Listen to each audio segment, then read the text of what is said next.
Olá! Avaliação é um tema nobre em educação e tão nobre quanto, ou até mais nobre, em educação à distância, porque os modelos de educação à distância que têm imperado aí acabaram caminhando para utilizar testes de múltipla escolha como a solução para avaliação em educação à distância. E existem várias outras estratégias, muitas possibilidades aí, além dos testes de múltipla escolha. Então a gente vai falar hoje aqui sobre avaliação em educação à distância. Em inglês, a gente tem duas palavras que ajudam muito a gente a entender o que significa, o que eu quero dizer com avaliação, que são evaluation e assessment. Evaluation quer dizer avaliação de cursos. Então eu estou produzindo um curso e eu quero avaliar o meu curso no início, durante a produção do material didático, ao final do curso. Isso é chamado de evaluation. A gente traduz por avaliação. E assessment quer dizer avaliação da aprendizagem dos alunos. Provas ou exercícios de múltipla escolha, como eu falei. Então, o que a gente vai conversar aqui é sobre avaliação no sentido de assessment, avaliação da aprendizagem dos alunos em educação à distância. Eu tenho trabalhado com esse tema há bastante tempo e refletido, meditado bastante, e eu vou apresentar aqui uma tabela, uma matriz que eu tenho desenvolvido, que está dividida em 4 partes, 5 partes, na verdade. Então, ela começa com... eu vou usar palavrinhas aqui para definir cada uma das partes. Quando, como, quem, que, relatórios no final. Então, como, quando, quem, que e relatórios. Essa vai ser a sequência da nossa apresentação. Então, vamos começar com o como. É possível fazer a avaliação individual dos alunos e fazer a avaliação em grupo. Isso na educação presencial, na educação à distância também. Eu tenho introduzido na minha matriz aí alguma coisa no meio disso, né? Quer dizer, num ambiente de aprendizagem, a gente pode pensar nas avaliações individuais, que podem envolver diversas ferramentas, diversas estratégias, que a gente vai ver ainda, e avaliações em grupo, pensando no grupo todo, um fórum de discussão geral, por exemplo, do qual participem todos os alunos. No meio disso, quer dizer, entre a avaliação individual e a avaliação em grupo, a gente pode pensar em avaliação em grupos menores, subgrupos do grupo grande do curso. Então, você pode dividir, por exemplo, em um ambiente de aprendizagem, uma turma, vamos dizer, de 100 alunos, 60 alunos, em grupos de 20, de 5, de 10. Esses grupos menores podem fazer trabalhos, projetos, podem participar de um fórum de discussão separado. Então, a gente pode pensar num contínuo, assim, desde a avaliação do aluno individual até a avaliação em grupo, total, todos os alunos do curso, atividades que envolvam todos os alunos do curso, numa avaliação, e no meio disso, grupos maiores ou menores, né? É importante, como em todos os casos que nós vamos ver aqui nessa matriz que eu estou propondo, é importante que a gente pense na variação dessas atividades. Então, que de vez em quando, que num curso você tem atividades de avaliação individuais, tem atividades de avaliação envolvendo o grupo todo, e tenha também avaliações que envolvam pequenos grupos. Esse foi o como da história. Então, a segunda parte da matriz de avaliação em educação à distância é o quando. Eu vou dividir esse quando em 3 partes. A gente pode realizar atividades de avaliação de entrada, quando o aluno está começando o curso, avaliações formativas, que são aquelas que ocorrem durante o curso, e avaliações somativas, que ocorrem no final do curso, ou no final de algum módulo, de algum momento do curso. As avaliações de entrada podem ter, a literatura aponta que podem ter 2 sentidos diferentes, aí, pelo menos 2 sentidos diferentes. Um que seria para você medir se os alunos possuem os pré-requisitos necessários para que eles possam participar do curso adequadamente.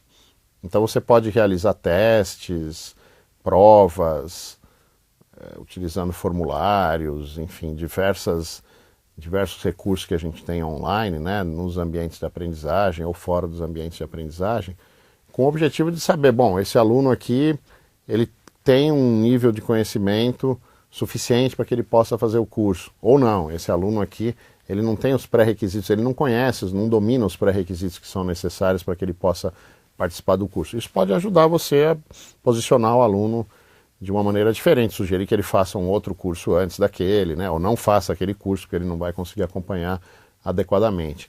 E um outro objetivo da avaliação de entrada é você saber o quanto que o aluno conhece do que vai ser trabalhado no curso.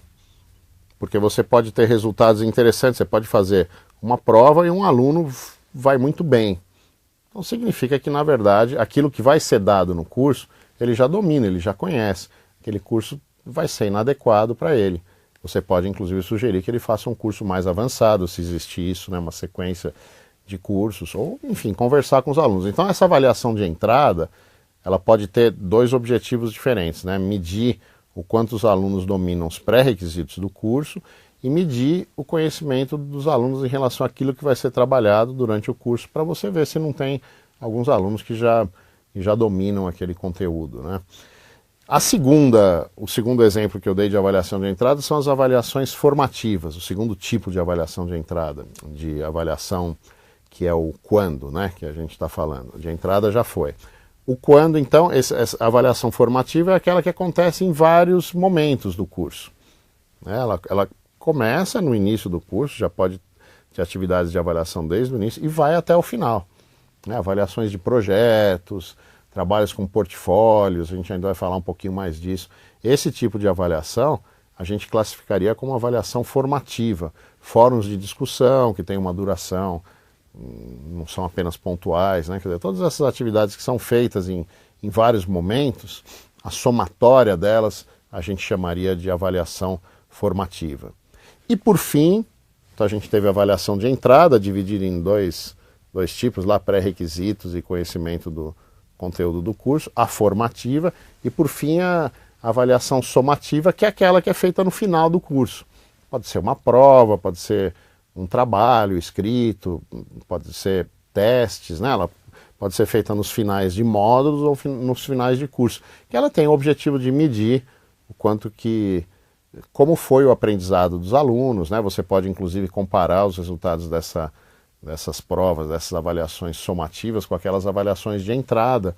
É o que, por exemplo, exames como o ENAD procuram fazer, né? Medir o quanto que o aluno progrediu, né? Durante o período que ele cursou a universidade, né, a faculdade, quanto que ele progrediu e como que a nota dele mudou, né? Então, num determinado curso, você pode fazer uma avaliação de entrada inicial, isso é uma função interessante também da avaliação de entrada, você tem um retrato do aluno, mais ou menos aqui do conhecimento dele sobre aquele tema, e depois no final você faz uma outra avaliação similar, se possível com outras questões, é claro, mas similar, você consegue ter uma ideia, se isso for bem feito, bem desenhado, uma ideia de como que foi o aprendizado do aluno. Tá? Então, avaliação de entrada, avaliação formativa, avaliação somativa, são os exemplos do quando na nossa matriz de avaliação. Então, já falamos do como, já falamos do quando, agora vamos falar do quem na avaliação em educação à distância. A professora Edmeia Santos tem um artigo bastante interessante no livro Avaliação da Aprendizagem e Educação Online, que ela é a editora coordenadora junto com o professor Marco Silva, em que ela faz a sugestão, desenvolve essa ideia que eu vou também desenvolver aqui, que é essa ideia do quem, né? A gente tem pelo menos aí, três tipos de avaliação no sentido de quem pode estar avaliando o aluno, né? Em primeiro lugar, a autoavaliação, né? Que é um recurso que é pouco usado, eu percebo que em cursos de educação à distância, ou mesmo cursos presenciais, é muito pouco usado, mas a autoavaliação, quando ela é bem desenhada, quando você pensa nos critérios que o aluno deve ter para se autoavaliar, ou quando o próprio aluno participa da elaboração desses critérios, ela pode ter um resultado bastante interessante. E contar como nota, né? A ideia é que aquele resultado da autoavaliação possa contar como nota na somatória final aí das notas. Então, a autoavaliação, a gente já tem recursos em ambientes de aprendizagem hoje, que permitem você fazer uma série de utilizar uma série de estratégias para autoavaliação. Aí a gente tem o que a professora Edmeia chama no artigo dela, no capítulo dela, de coavaliação. A coavaliação seria o que a gente chama de avaliação pelos pares, pelos colegas. Também é um recurso bastante interessante que em educação à distância a gente tem que usar e abusar, porque também é um recurso pouco utilizado. Você pode fazer coavaliação individual, por exemplo, um aluno analisando o trabalho de outro aluno, inclusive em fases, um aluno pode avaliar num momento, outro aluno pode avaliar em outro momento, o professor num outro momento. A gente pode ter avaliações em grupo, um aluno avaliando o trabalho em grupo, de um grupo que está sendo desenvolvido em educação à distância. Um grupo, por exemplo, desenvolve um texto, um projeto, um vídeo, algum artefato, e um aluno vai avaliar esse trabalho que foi feito em grupo. Ou você pode ter grupos avaliando trabalhos individuais ou em grupo. Aí você pode fazer a combinação do como, né? Do quem e do como aí. Como eu já disse, o importante é combinar bastante esses recursos, né? A gente ter essa matriz para poder não se prender a um tipo de avaliação apenas, né? Uma estratégia, um recurso. Então, autoavaliação, coavaliação, e o a professora Edmeia chama de heteroavaliação, que seria aí a avaliação pelo professor ou tutor, que é o que impera, na verdade, nos cursos de educação à distância. No fundo, impera uma avaliação que a gente poderia chamar, um quarto exemplo aqui, de avaliação pelo computador, porque o teste de múltipla escolha não precisa de professor corrigindo, né? O próprio computador já corrige. A correção está embutida lá no design dos testes. Mas a avaliação pelo professor é o aluno produziu um texto, algum artefato digital, o aluno ou o grupo, né? E aí o professor vai lá e avalia. Então, como a gente falou em todos os exemplos até agora, é importante a combinação desses recursos, quer dizer, dessas estratégias. Que você não tenha avaliação apenas pelo professor, mas que você tenha autoavaliação e coavaliação, avaliação pelos pares, e isso seja misturado por pesos diferentes na formação da nota final. Da mesma maneira que você tem avaliações de entrada, formativa e somativa. Você tem avaliações individuais, em grupos pequenos e em grupos grandes. Misturando essas opções aí da matriz, você vai ter infinitas possibilidades de avaliação, né? Então, esse aqui nós já falamos do quem, né? Esse momento foi o quem, nós já falamos do como e do quando, esse momento foi o quem da avaliação em educação à distância. Agora, então, passamos para a quarta coluna da nossa matriz de avaliação em educação à distância, que é o que. A gente pode ter, isso é bastante utilizado, eu já frisei durante a minha fala, avaliações por testes de múltipla escolha. Então, os ambientes de aprendizagem hoje permitem, na verdade, muitas variações além dos testes de múltipla escolha, em questões, vamos dizer assim, prontas.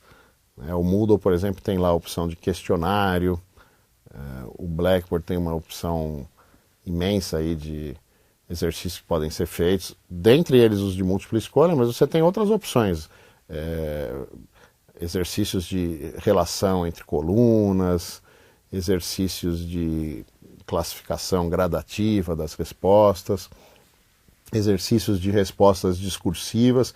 Em alguns casos vão precisar da correção do professor, mas em outros casos você tem soluções muito interessantes que você pede para o aluno responder e depois da resposta dele aparece para o aluno outras respostas dadas por outros alunos, selecionadas, respostas que foram adequadas à questão, à provocação, ou dadas por pessoas, por especialistas, e aí você pede para o aluno comparar a resposta que ele deu, né, com essas outras e de repente reescrever a dele. Então isso não exige que o tutor, que o professor estejam atuando na correção, né, na avaliação. Então você tem diferentes possibilidades de questões que podem ser feitas individualmente, em grupo, como a gente falou em vários momentos do curso, né, do curso online.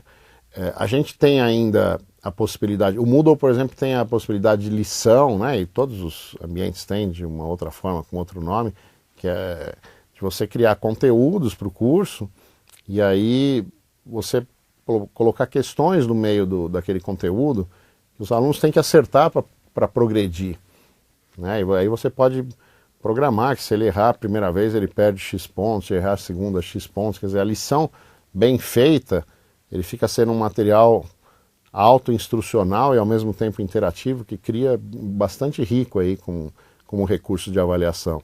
A gente tem atividades, falando do Moodle também, atividades de envio de tarefas, que outros ambientes também têm.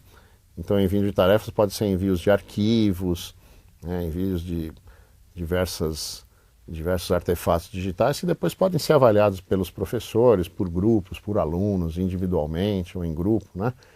E aí você tem outros, a gente está no que aqui, né, da avaliação, a gente tem outras soluções que são projetos de avaliação mais contínuos, que são, por exemplo, portfólios e projetos, né, desenvolvimento de projetos, que podem ser individuais, em grupo. Então, o portfólio é muito interessante, quer dizer, você vai propondo diversas atividades durante o curso, durante aquele percurso, né, e no final o aluno organiza um portfólio com tudo que ele produziu, com os artefatos que ele produziu. O portfólio pode incluir posts colocados no fórum, atividades de reflexão, de metacognição. Então, o portfólio, em alguns casos, algumas universidades, por exemplo, norte-americanas, eu tenho acompanhado, ele é utilizado às vezes em substituição a uma dissertação de mestrado, vamos dizer. Em vez do aluno ter que defender uma dissertação de mestrado, ele mostra o portfólio de tudo que ele produziu durante todos os cursos. E aí tem um trabalho final, é claro, de organizar aquele portfólio e apresentá-lo de forma adequada, né? Refletir sobre a própria produção. Então e projetos também, projetos em grupo ou individuais, né? Que o aluno vai fazendo durante todo o curso e ele pode ser avaliado formativamente em alguns momentos durante o processo e depois ele é avaliado somativamente, quer dizer, no final, quando ele entrega o projeto, né? Então esse foi a quarta parte da nossa matriz de avaliação em educação à distância. Por fim, tudo que a gente viu até agora, o que, quando, como, quer dizer, quem, em que momento, os tipos de avaliação, todas essas propostas que foram feitas aqui podem ser combinadas com relatórios que oferecem estatísticas do trabalho do aluno no ambiente de aprendizagem, né? Os relatórios sozinhos, eles não têm sentido, não têm função, não são ferramentas ricas para contribuir para a avaliação do aprendizado do aluno. Inclusive, muitos professores resistem, educadores com toda razão resistem a utilizar relatórios. Agora, os relatórios combinados com todas essas outras propostas de avaliação que eu fiz, eles podem ser muito ricos, né? Exemplos, eu andei utilizando relatórios em vários cursos recentes aqui que eu coordenei. Você pode ter, por exemplo, uma atividade de autoavaliação. Você pede para o aluno dizer assim, reflita o quanto que você leu e comentou e discutiu os posts no fórum. E o aluno, na autoavaliação, dá uma nota para ele lá, 10, 9, 8, vamos dizer. E aí você tem estatísticas que mostram que o aluno nem acessou o fórum. Acessou pouquíssimas vezes, quase não acessou. Né? Então aí você tem um argumento para conversar com o aluno, para questionar a autoavaliação dele. Né? Ou você pode propor atividades de autoavaliação, tipo, dê uma nota e reflita sobre como você acessou o conteúdo do curso, né, e refletiu sobre os materiais postados, e o aluno dá uma nota alta para ele na autoavaliação. E aí quando você vai ver, você tem relatórios que mostram que o aluno nem acessou o conteúdo do curso. Acessou pouquíssimos conteúdos que foram disponibilizados. Né? Eu estou dando exemplo de autoavaliação, mas a gente pode ter outros tipos de exemplo. Você tem situações em que um aluno... A gente tem um fenômeno que é chamado de aprendizagem vicária, né? Que significa aquele aluno que, por exemplo, entra no fórum, lê muita coisa, lê muito que os outros colocaram, mas não fala muito, é tímido. Né? Isso é possível detectar através de relatórios, quer dizer, você consegue checar os alunos que entraram mais, que leram mais os posts dos colegas e aqueles que leram menos. Então, às vezes, um aluno que leu muitas coisas, ele pode ter falado um pouco menos no fórum, mas depois numa atividade de reflexão ele fala bastante. Quando você bate com o relatório, você percebe que ele realmente leu, acessou muito os outros posts, né? E você pode também ter situações de alunos que acessaram muito pouco os posts dos colegas, isso o relatório mostra, e ao mesmo tempo escreveram muito. Então, a princípio, se você olhasse apenas para o fórum, você diria, puxa, esse aluno participou bastante. Ele participou falando, mas na verdade, no sentido da aprendizagem vicária, de quanto que ele acompanhou as coisas sem falar, ele leu menos, ele refletiu menos, provavelmente, né, naturalmente menos do que aqueles que acessaram mais os materiais. Então, os relatórios, isso dá um pouco de trabalho, né? O relatório sozinho para gerar uma nota, como eu falei, não tem sentido, mas você procurar combinar os relatórios com as avaliações somativas, formativas, e inclusive principalmente as autoavaliações, né? Acaba sendo muito rico e apesar do trabalho acaba valendo a pena para você finalizar lá as possibilidades de avaliação lá, né? Então, de tudo que eu falei, o que essa matriz que eu estou construindo, o que eu proponho com ela, é que você tenha um rol aí, uma quantidade de opções, de gradações, inclusive, de tipos de avaliação em cada uma dessas categorias, né? Quem, como, quando, que, né? Que foi o que eu falei, além dos relatórios. Então, que você tenha dentro de cada uma dessas categorias uma gradação, uma diferença de avaliações, de estratégia de avaliação, e que no design do seu curso você combine essas diferentes estratégias para que você não tenha apenas um tipo de avaliação, em apenas um momento, feito apenas por um grupo de pessoas ou por uma pessoa. Você tenha você use diferentes estratégias, né, no seu design de avaliações. E, além disso, uma segunda coisa, que você possa mudar o projeto das suas avaliações. Quer dizer, dependendo do grupo, a avaliação à distância, a educação à distância permite isso, como a presencial, mas a distância, muitas vezes é muito rígida, com um design instrucional que deixa tudo prontinho, as avaliações prontas, ok? E às vezes você percebe no começo do curso que aquilo não vai funcionar. Aquele grupo, por exemplo, que você tem um grupo que participa muito de fórum, mas faz poucas atividades em grupo, ou as atividades em grupo funcionam bem, mas é um grupo que não discute muito nos fóruns. Ou às vezes você percebe que é um grupo que, se você der atividades mais individuais, você tem uma resposta melhor. Então é importante que você tenha, obviamente, um design da avaliação, mas que como tutor, como professor, você tenha essa matriz sempre em mente, como um background lá atrás do que você está fazendo, e que você possa ir repensando, falando, bom, aqui eu vou mexer, vou mudar, vou utilizar agora uma atividade mais individual, vou fazer atividades mais somativas, né? Desde que você tenha todas essas opções para usar. É isso, então, foi uma conversa aí sobre avaliação em educação à distância, avaliação da aprendizagem, e aqui embaixo no YouTube, se você estiver no YouTube, se não, venha para o YouTube, aqui embaixo eu gostaria de usar o próprio ambiente do YouTube, quer dizer, os comentários, para que a gente possa discutir um pouquinho essas ideias. Os comentários do YouTube têm algumas limitações, tamanho, você não pode colocar links, mas vamos procurar superar isso e brincar um pouquinho usando o YouTube como um ambiente de aprendizagem. Então vocês estão convidados a comentar aqui embaixo, conversar. Eu estarei presente e continuando a conversa com vocês. Obrigado.